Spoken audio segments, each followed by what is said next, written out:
What is up, Metal Universe? I'm PJ Steve, and I'm here with fucking In the Whale, Mr. Eric, and Nate. An awesome fucking rock and roll group all the way from Colorado. I'm really happy you guys are here. I can't even believe you guys are in my house. It's great. We're here. How was the pool for? It was great.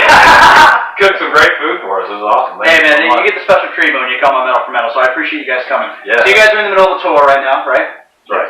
How far into the tour are you guys? 2 weeks. Got about 3 to go. Okay, cool. Alright, so you guys are playing tonight at the Sparrow.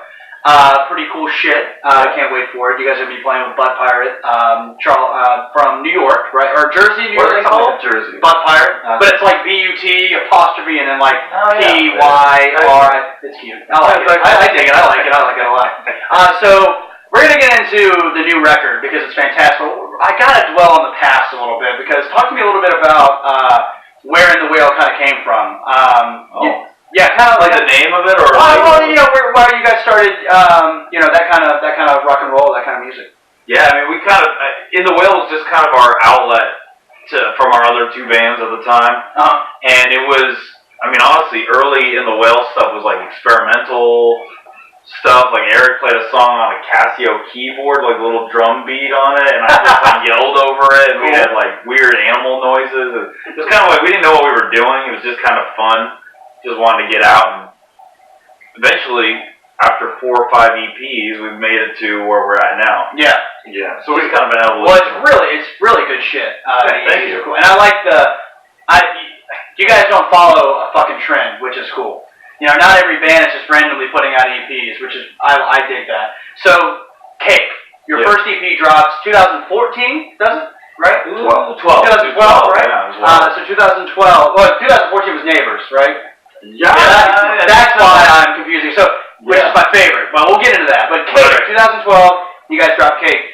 How were you guys? Were you guys expecting a reaction? Like, what kind of reaction were you guys expecting? Well, we had just moved down to Denver to try to like do this thing, and it was really just about like establishing ourselves as a band, really just in that local scene, like in Colorado. Sure. So we just wanted to like get a really good recording, you know, of like our best songs at the time, to just like say, this is what In the Whale is, this is what we're about, you know, and that way we could just shop that to all the promoters and other bands and stuff like that, and they can see, this is In the Whale, this is what they sound like, you know, that kind of thing. I can dig that, yeah. Right. Yeah. We weren't really looking for any kind of attention or anything like label attention, or that was not really intention. It was just to be like, this is who we are.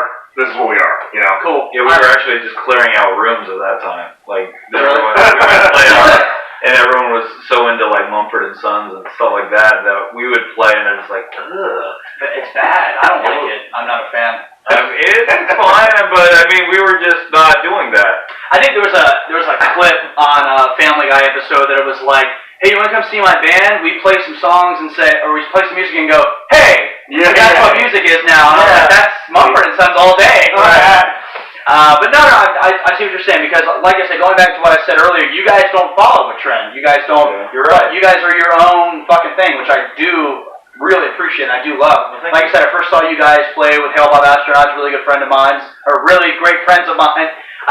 Dave, Scott, and Kevin, you guys are watching. I love you guys. Which you guys are playing tonight. You know, you guys are fantastic fucking band. You guys have played in a lot of awesome festivals, though. Am I right? Riot Fest, you guys did. You guys got to play with Agent Orange, The Descendants, I think. Yeah, play with the Descendants. And because of those shows, we were able to play the last Warped Tour. Yeah, that's right. Which was really, I mean, I never grew up going to Warped Tour, so for me it wasn't as, like you used to go all the time, right? I've been a couple times, yeah. I've been twice. It's really kind of fun. I'm sad that I never got into it. Yeah. I'm really sad. I went once. It was pretty sweet. Actually, it's funny when you said you played the last Warped Tour, and, Lauren and I were looking at tickets to go to the last Warped Tour. I remember us, like, looking back and going, oh, no one else going to be there. That's fucking cool. And then, like, we just never... I didn't expect that, which was really cool. We didn't either. Yeah, you guys didn't either. What was your guys' reaction? What was the first kind of big festival you guys first played, and what was your reaction like to that? Like, wow, we're playing this, you know? Lollapalooza for me. When we were able to play that, I was just like, really? Yeah. Really? Huh. Yeah, and looking at the bill and looking at all the like bands that were considered rock and stuff, I'm like, okay. Who was on that bill? I think Paul McCartney was. Yeah. That's pretty cool. Awesome. Yeah. I mean that. We had 21 Pilots, Royal Blood. Royal Blood's cool. There's a lot. I mean, there was a lot. Did you get to meet Paul McCartney? No. He probably had his own. He's got. We were handlers on the same stage. That's still cool when you're on the same stage as Paul McCartney. Yeah. That's badass. So what was the bill for the first Riot Fest that you guys played? Ooh. That was great. TV on the radio, I think, was the headliner of the day we played. Right. They had Real Big Fish. I think they also had Face to Face. They also had Tenacious D. The D. Yeah, De La Always giving you the D. That was so De La much. Soul. Yeah. Who else? There was like a lot. Honestly, that was such a blur. Oh, Yeah. so crazy. So we were on this tour, and we got confirmation that we submitted for Riot Fest. They didn't respond, so we didn't think we got it. Then they were like, "Hey, you guys are playing. Like, this is like the day we left for this tour." So like, we had to go in the middle of this tour. We're in San Francisco. Drive the van to the airport. Park the van in long-term parking. Get our gear. Get on a plane, fly to Denver. We played at like noon or 1. So like basically go from the airport to the place. Oh, fuck. Yeah, our manager at the time picked us up in his car. Yeah. Drove us straight to the back of the stage. Yeah, set up, play the show, which was awesome. Hung out for a little bit, and then slept for a few hours, and then back on the plane, back to San Francisco, get in the van, finish the tour. Yeah. Our vehicle was there for less than like 32 hours or something. No shit. Yeah.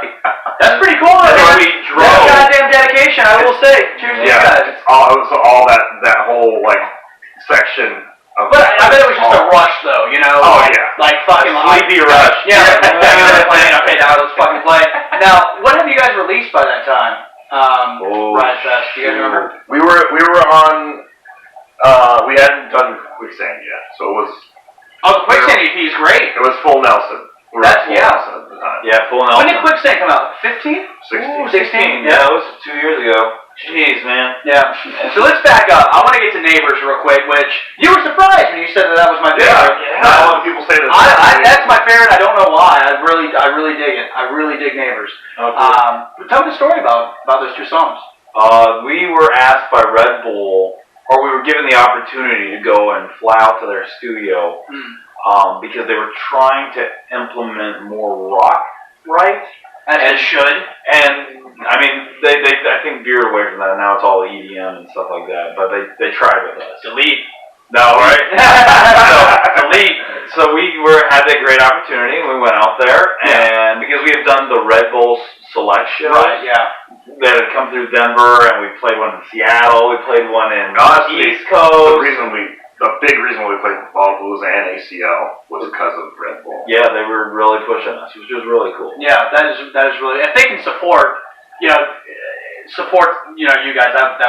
That's really it was great. Right. And the fact they let you go in their studio and do some shit. Super cool. For free. Yeah, for free. Yeah, it was awesome. They matched us up with a band. Just happened to be another 2-piece band called No Age. Okay. And it was a great opportunity. We had a lot of fun, and we recorded those 2 songs. We had a bunch of songs we had submitted to those guys because they were producing it, but they liked the Neighbor song. Just because of how aggressive it was, I think. Yeah, I think it's aggressive. Maybe that's why. Because obviously the show Metal for Metal, Metal guy at heart, and you guys barely scratch the surface of metal, but it's still, to me, it's just pure rock and roll. Right. And it's a nice rock and roll feeling, just 2 guys playing a guitar and drums and singing, and I think that's fantastic. It's a little hard for us because we are, like you said, we're just kind of in between metal and like hard rock. Yeah, well, it's not like, radio metal and then radio rock are 2 different worlds, right? So we kind of really are. We float in the middle somewhere, so it's very hard to. I can see that, and it's good that you don't want to go to one or the other. You want to stay in that middle. Yeah, it's like all these like music business people are like, how should we market you? It's like it's just good. It's just kick-ass rock music. Like don't call it call it whatever you want. Yeah. Just say that it's good. Well, what is the quote? What is the quote from the one dude? It's like garbage grime. What is it? The gritty. Yeah, from the Chicago. Yeah, I was reading about that. But I think that describes it. It's like garbage grime, something like that. That article is like the best article that's ever been written about it. It was really good. It was really good. I was like, dude, you can fucking write. Yeah. That guy was great. Well, I mean, look at a lot of these bands that have made it successful and had no radio play. The first one I think of, which is my favorite band, is Iron Maiden. Yeah. They never got played on the radio. Look where the fuck they are now. I mean, they're massive. They're massive. But they have we were talking about this maybe at the last show. There's certain bands that have like a cult following, just because the members are so powerful and they are able to go and support a band because they love what's going on. You're so over the top like that. I think it's one of those things. Right. But let me ask you guys a question then. I didn't plan this question. Are there any bands you could think of that you think don't need radio play? Any band? It's funny you say that because we were just in Jacksonville. We had the opportunity to watch 311 and The Offspring. Okay. Yeah. Oh, The Offspring's still playing. Didn't he sell all his music or something like that to Universal? I don't know. I mean, I thought I read that article in last year. Maybe I was wrong. Maybe I was bullshit. Anyway, back into so we saw 311 play, and that's a band that had a couple hits in the late 90s, and then sort of just tapered off. Sure. But we're talking about 5,000-6,000 people at this show. Sure. Them headlining. And we're talking people I've seen them 6 times. I've seen them 10 times. I've been on their cruise 4 years in a row. Fucking A. Where it's just if anyone would have told me 311 has a huge fan base, I would have said no, don't. Well, one, they're amazing live. They're really incredible. And two, it's man, they put on this great live show, so their fans, just keep putting out product, and their fans will still go see them because it's hey, not on the radio or anything. Yeah, catalog is still good, and so it's dude, it was crazy to watch. This band still has a huge following just because they just keep crushing it live, So. Well, it's funny you say that. It's really good live because my friend Rainer from Carbon Prophets, local band down here in Charleston, just saw Smashing Pumpkins. And they played for 3.5 hours, you said. They played 32 songs. That's what they do. Just and I'm fucking hey, I wouldn't have I'd smash the Pumpkins, don't get me wrong, but I wouldn't expect Billy Corgan to go out there and, still fucking kill it. It still blows my mind Billy Corgan bought, in the NWA, the National Wrestling Hall. Yeah. I think that's so funny. He was a writer for TNA for a little while, and then said, no, I'm going to buy NWA. Fucking A, man! That's great. I remember reading. I had to read that twice. I was like, that's not what I'm reading. I like the Pumpkins, but I'm glad. I wish we were able to see them with James. Sure, yeah. Because I saw them with Jimmy Chamberlain and Billy Corgan, but the other 2 members were just kind of hired guns for the last couple times. I was kind of bummed that we're on tour that I don't get to see them all around the road. That's the thing that sucks. Well, yeah. You don't get even being here, we'll be playing a show. It's hey, you should come see our show tonight. I'm I'm playing a show. I can't, So I understand. Before we get into that new record, I want to talk about your guys' influences real quick. What made you want to pick up that guitar?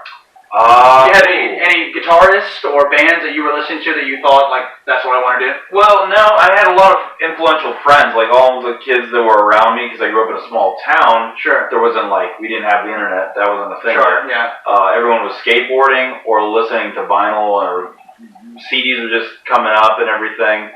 So people had early 80s. Yeah, we're talking. I was 86 is when I was born. So okay. But out in a small town, it's you didn't get a lot of. Sure, I see what you're saying now. Okay. So all the kids around me, honestly, they just started playing guitar, and I kind of followed them. Mm-hmm. So you were always a guitarist? You never wanted to pick up bass? I started out with drums actually. I played drums, but I was very bad. Sure. Still really bad. I'm bad too. It's alright. Just really bad at drums. So my roommates. That's why my roommate drums. Right. Drums. Perfect. And then during learning all this instrument, none of the people I was playing with could actually sing. So they moved me to bass guitar, so I started playing bass, and then no one could actually play guitar, so then I started learning guitar, then I got better than everyone else, and just... You started kicking with it. Good. Yeah, guitar and singing. Anything from you, Eric? Yeah, I honestly just kind of started in the school band. Just you were percussion in the school band? Okay. And just sort of learned drum set through that. That's how a lot of drummers learn. Yeah. You know? Yeah, band is And great just for came that. up the whole program from elementary till, I was a music major in college Yeah. for 2 years, so. Yeah, I mean, I was in chorus and, theater when I was in high school, so. Yeah. And just like going to, once I got to like college was when I really started to get kind of serious about playing in bands. You knew you wanted to do it? Yeah, I'd always played in bands, in high school and stuff, but it was always just like, hey, we need a drummer, and I know you can play. And it's like, yeah, I'll play, but it was never really that big of a deal. And that's when I got, to Greeley, to Colorado, it was like, I really love doing this. I really want to like start doing it for real. So killer, man. Yeah, just sort of just classical training. Yeah. Yeah. Well, going back to you guys, the metal aspect of it, I'll always say that metal is just classical music with distortion. Yeah. Yeah, it really is. There's like a lot of I definitely can agree to that. Even when I read Dave Mustaine's book, he talks a lot about he was he learned classically how to play guitar and all that. Really? And I can dig that. He's still an asshole. That's not. Is he really? I mean, is that just a shtick? I don't know. Well, I've heard people say that like he's the nicest guy, and then on the upper end, it's like, well, he's kind of an asshole. I don't know. To deal with. Dennis, the co-founder of Metal for Metal, he got to meet Dave Mustaine, and like 3 people ahead of him, there was like a guy, his girlfriend or wife or something. He didn't hear what the guy said to his girlfriend, but it was obviously something disrespectful, and Dave Mustaine was just like, why would you say that to her? And like, he's like, and he just reluctantly signed his shit and said, get out of my line, whatever. And like, Dennis didn't hear what he said, but I would, if I ever met Dave Mustaine, I said, do you remember one time in North Carolina at the Orange Peel, someone said something, or it might have been the Orange Peel, I hope I'm not fucking your story up, Dennis. If I am, cut it. No, I'm just kidding, don't cut it, fuck it. The Orange Peel is a great club too, but it is in North Carolina, right? Yeah. Okay. That's but anyways, Asheville, right? Yeah. So anyway, like, I don't know, like, and then like when Dennis got to me, like, kind of stuck out his hand, shook his hand, whatever. I don't know. He could be a prick. I will say that some of the things he has to say, like about Metallica, like, because I'm a Megadeth guy at heart. I like Metallica, but I prefer Megadeth over Metallica, which. Right. I know that whole rift. I mean, you gotta be kind of hurt that situation went down the way it did. Yeah, and watch. I remember watching Some Kind of Nightmare, that fucking DVD they came out with in 2003, and just being so disappointing. Because I was like, they're making like my heroes look like pussies, like Metallica, like when they're all arguing in the studio, like I told you, Lars, I'm in a bad mood, It's like, fuck off. Yeah. And then seeing the. Well, look at the record that came. Well, yeah. What was that? Saint Anger? Yeah. Saint Anger. Yeah. So bad. Basically the worst. Yeah. And seeing them communicate with Dave when Dave was just like, I can't walk down the street without some little shit coming up to me and just saying Metallica, and it's like, yeah, but you have a great band, Dave, Yeah. And even nowadays, he's like trying to, from what I understand from the articles that I've read, he's trying to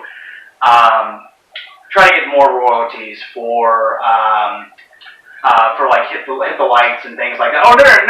Here's what it is. Metallica's trying to remaster No Light to Leather, which is the first EP they put out with Dave Mustaine on it. It has like Hit the Lights, Metal Militia, The Mechanics before it was Four Horsemen, and Dave's like, no, you're not going to do that. And they're like, well, why? And it's like, why not? I would buy the fuck out of that. Oh yeah, remastered, redone. That'd be nice. Crisp it up. Well, Metallica's new tour now. They're touring. They're doing a North American tour, and like Jim Brewer is opening up. Yeah. Oh wow. That poor guy. I think that's ridiculous. I love comedians, but I've never seen a good situation. Well, Jim where Brewer a has a lot of material about metal. Well, yeah, I know, but it's good enough. I would get a great thrash metal band to open. I would get Exodus, Morbid Angel, Death Angel, or even hell. Get Megadeth to open, man. Yeah. Like, it'll never happen. It'll never happen. But could you imagine, dude, how many people would go and you know how many fights would happen? Yeah. How many? They're not going to play second fiddle. And they're not going to let him go headline. No, perfect world. I think that would be There would perfect. be people murdered at those shows. Yeah. There was like Metallica, really? I would kill an Megadeth, Well, I think a lot of Megadeth fans are diehard like Metallica haters. Yeah. See, I don't hate Metallica. Well, there are some though. Yeah, you're right. You're absolutely right. Megadeth is like they went that route where they they never had a black album like Metallica's. They're not commercially, and so everyone's like, dude, this is the purest form of what Metallica could have been. You can't hate Metallica for making one of the greatest records. No, it's a great record. It's a great record. Black Album. I don't like everything on it, but fucking A. I mean, it's a good record. But I mean, I'm a Megadeth fan because I just like Dave Mustaine to me hired better musicians. I mean, Chris Poland, fucking Marty Freeman. Oh yeah. So many great David Ellison, and I think I think he hires better talented musicians than anyone that Metallica's ever had. Maybe Jason Newsted, because I love Flotsam and Jetsam. But that's why I like Megadeth. The album covers are cooler. The songs are fucking heavier. And even if they're heavy, just because he wanted to be heavier than Metallica, it's still for me, I dig them all. Yeah. He's like, I'm gonna do this on purpose. But that's like that's pure to me. It's like, this is revenge. Yeah. You know what I mean? This is my revenge. He'll tell you. He'll say, when I first started Megadeth, I just wanted to be better than Metallica. Yeah. And it's just like, that's some heavy shit. Yeah, and Metallica's just like, I'm just trying to play music. And I get that, but anyway, moving on. We're talking about old records. I want to get to your guys' new record. Talk to me about it. It's really fucking good. You guys are like the little otter holding the guitar. I love that fucking meme on Facebook. I had shared it the day before, didn't I? Yeah, so I was like, every time I write a song, and it's like, But anyway, talk to me about the new record. So last year we got to a point in our touring cycle where we were like really burnt out and really just like, hey, we haven't written anything new in like 2 years because we're on the road so much, and you can't write on the road, unless we just didn't have time. Yeah. Well, unless you have a tour bus and then someone else is doing all your work, and you just sit there and play guitar while the bus is driving itself. Yeah. So we're like, let's take a little time to like regroup from touring, get our shit together, get our heads together, and write some new stuff because we wanted to have a new recording out, this year. So we're like, ended up writing like 15 songs. Wow! And you picked 5 out of the 15. Yeah. So our manager's like, send me over, like a list of 10 producers that you want to work with, just dream list. So I sent over I told him Machine, Terry Date, Steve Evans, Ross Robinson. I said this is like my dream. I think I've even said Rick Rubin, fucking. Yeah. This is my dream list. That would be Here you fucking go. tits. Put in Martin Birch in there too. Yeah. I was like, and he's like, well, I know Steve Evans, so let's hit Steve Evans up. Steve Evans is done. Dillinger Escape Plan, Every Time I Die. Man, Every Time I Die was just here in Columbia. Yeah. Great fucking show. I didn't know. It was a great show. They're going to be here in December with a couple of the bands. I just saw it. Ryan Granger, if you're watching. Turnstile. That's it. Yeah. That'd be killer. Seriously, Steve has done some of my favorite records of all time. I was fucking stoked. I was like, dude, if he can get on, I'm a fan of that's amazing. So he came to our show in Long Beach. Steve lives in Long Beach, so he came out. John, our manager, sent him our Quicksand. He's like, I like it. Let's see what we can do. So he came and saw us, and he was like, I love Quicksand, guys, but this is totally different. This is a totally different animal. He's like, we need something that's gonna sound like this. We're like, we're not sure how to do it. Capturing the live energy has always been hard for us. Right. He's like, we need to go live in the studio. We need a place that's got super high ceiling so it sounds big. Yeah. That's your problem. We're like, okay. And then our manager chimed in. He's like, Studio 606, perfect place. So we're like, okay. And you went there. Yeah. So we went there, and it worked out that we could go there because we were a little they don't really do a lot of. It's like a private studio. Yeah, it's a Foo Fighters and Dave Grohl's private storage space and their studio and their practice space. But we Is happen that to the have place featured in or Sound City. the board. Yeah. That was what the fucking A. I didn't know that was the same place. We recorded on that board. Shit. Yeah, crazy. It's a piece of crap because it kept breaking and stuff would go wrong. But the Come channel. on, Dave. What the fuck? No, I mean it's like they older shit. Yeah, they take so much good care of it, but it's Dave Grohl ain't watching. It's fine. Yeah. So anyway, we go in there. And it's 8,000 square feet. Yeah. Every possible piece of equipment you could ever want. Yeah. So Steve gets us all together. He's like, we're going live in the studio. No click track. And we're recording to tape. 2-inch tape. And he's like, and I don't want you to like sit there and concentrate on what you do. Rock out like it's a show. Like move your body so that energy is going to be translated into the audio, right? So we're like, oh, okay.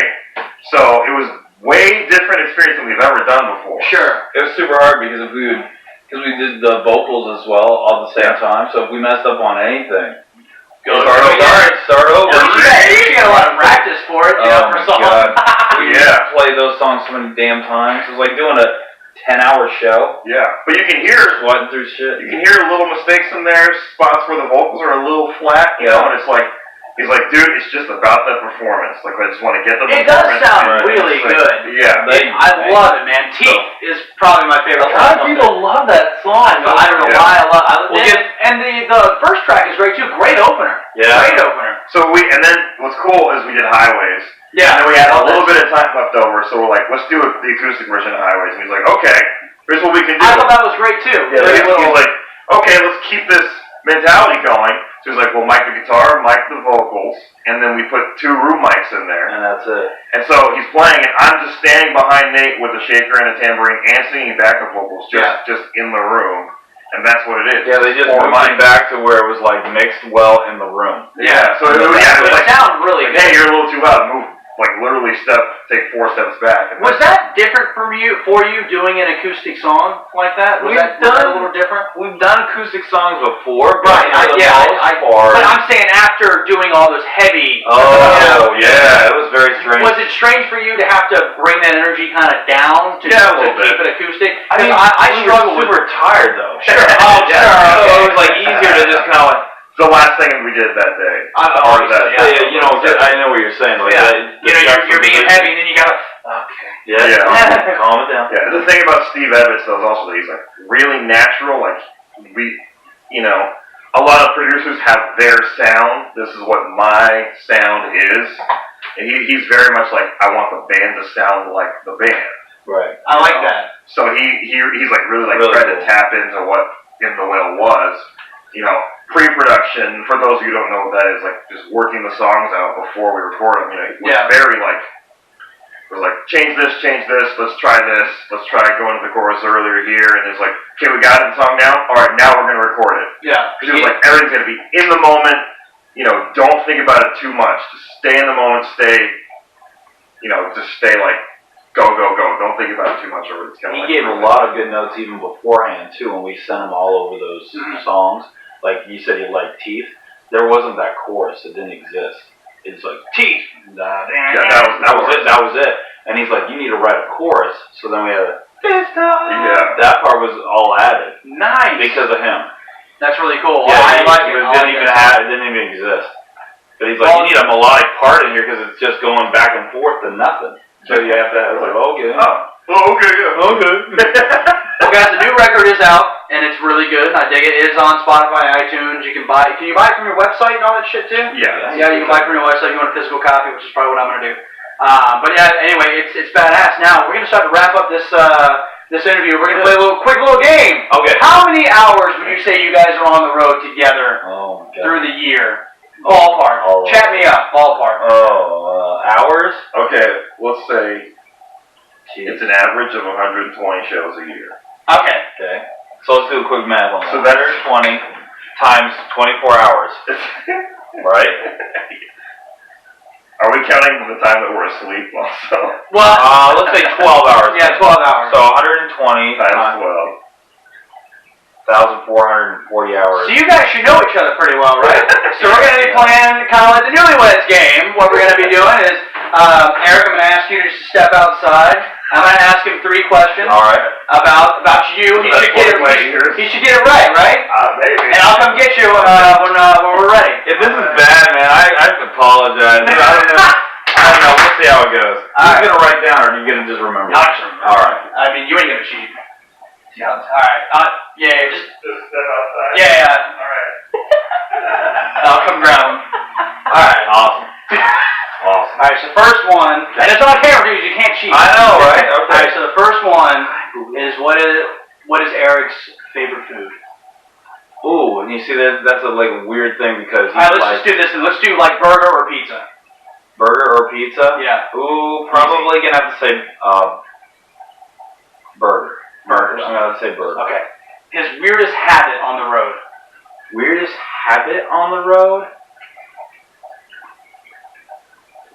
God, You gotta think of what he would probably say. Right, I'm trying to think of like what he would say. Maybe him wearing, jeez, I don't know. This is hard because there's a lot of habits he does that like drive me crazy, but I don't know if he would say that they're weird because he likes them. Jesus. Rosie, she saw him walk by. Oh, she saw him walk by. Damn. Weirdest habit? God, I'm sorry. I hope you edit a lot of No, that's fine. It'll be fine. What do you, like? Probably that he does this with his nose. He did that a lot during the interview. Yeah. Okay, alright. So he does that with his nose. I don't know if he'll notice though. Okay. That's something that. And the last one would be his favorite song to play live with you. Ooh, probably teeth right now. Honestly. I'll go grab them. Alright, so burgers, and teeth. Okay. Okay. Now do I step out or do I just? You'll step out when he comes back. First. Oh yeah. Alright, we're ready for you. Alright. He seems confident. I seem confident, but kind of. He seems confident. Alright. Alright, Eric. Yes, Nate. Alright. What do you prefer food-wise, burger or pizza? Pizza. Oh, yeah. Alright, next question. What would say your weirdest habit is on the road? Oh.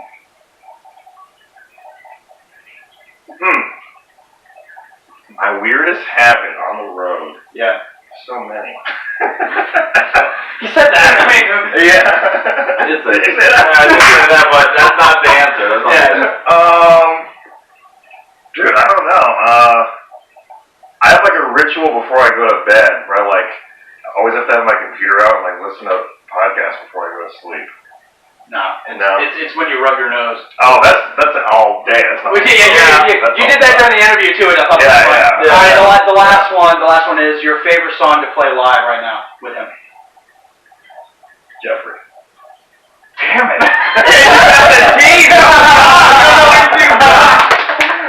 The burger gets like you like let it or like having a salad or something a little healthier, but it wouldn't be maybe pizza. But man, damn it. All right, Nate, we're gonna ask I'm gonna ask Eric 3 questions here. Okay. See if he can do any better. Okay. He'll probably get them though. He might.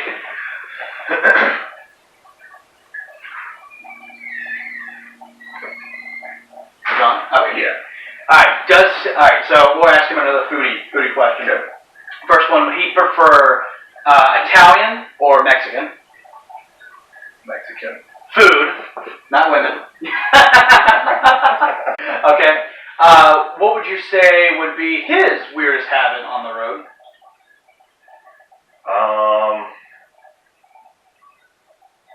Interesting. He had trouble with that question too. Yeah. Something that he does that would be considered strange.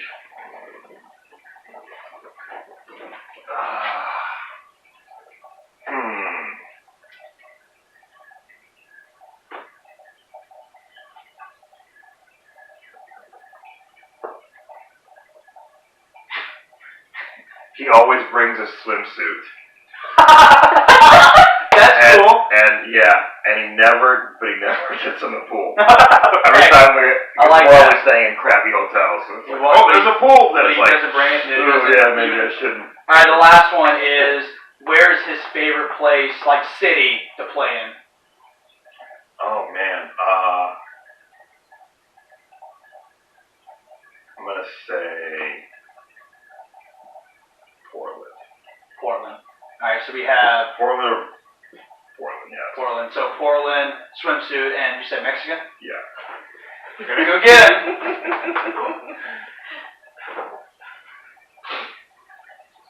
Alright, Nate, we're ready for you. Alright, let's see how Eric did. Alright. Lay it on me. Alright, we asked Eric, what kind of food do you prefer, Italian or Mexican? Mexican. Alright, there's one. Yeah. Alright. It's easy. Yeah. Very easy. Very easy. What would be your weirdest habit on the road? You would probably say the weirdest thing that I do.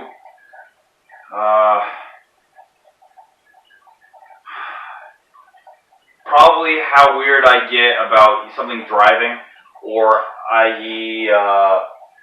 Explaining something too much. Okay, he said that you always bring your swimsuit, but you never get in the pool. You're right. That is 100% true. I always bring it. No, it's just we're always staying in crappy hotels. You're right. Oh, there's a pool, but I shouldn't have been. But I'm too tired. It's like, oh yeah, put it on, just fall asleep. This is never make it. Alright, the last one is, what is your favorite city to play in? Vancouver. I said Portland. Oh, straight down. Those two, yeah, West Coast. Cool, man. Alright, well, Eric, you got one. We'll take it. Eric won for sure. Yeah. Are you guys ready to play tonight, man? Yeah. We're pretty excited. Well, listen, guys. In the Whale's about to perform here at the Sparrow. We are going to have footage after this video, so definitely stick around. I want to thank In the Whale, Nate, Eric, for coming out and coming to the show and coming to the Sparrow. We can't wait to see him perform. I want to thank 518 Productions for hooking this up. Rick and Stacy, thank you guys very much. And yeah, we look forward to, at the very end of this video, check out some awesome footage from In the Whale at the Sparrow. Again, I'm PJ Steven from Metal for Metal. You guys got one more thing to say before we bounce off? The new album's called Dopamine. It's out everywhere. Everywhere. And Dopamine is badass. Did I not say the title of that record the whole interview? No, I don't think so. I'm very sorry. That's fine. No. Okay, Dopamine is badass. I love it. Anyway. Check it out. $5 anywhere. Yeah. 5 doll hairs, and I will be buying one tonight. So thank you guys so much for joining us again. I'm PJ Steven from Metal for Metal. Have a great day. Our new record has been out for a week. This is our record. It's called Peace.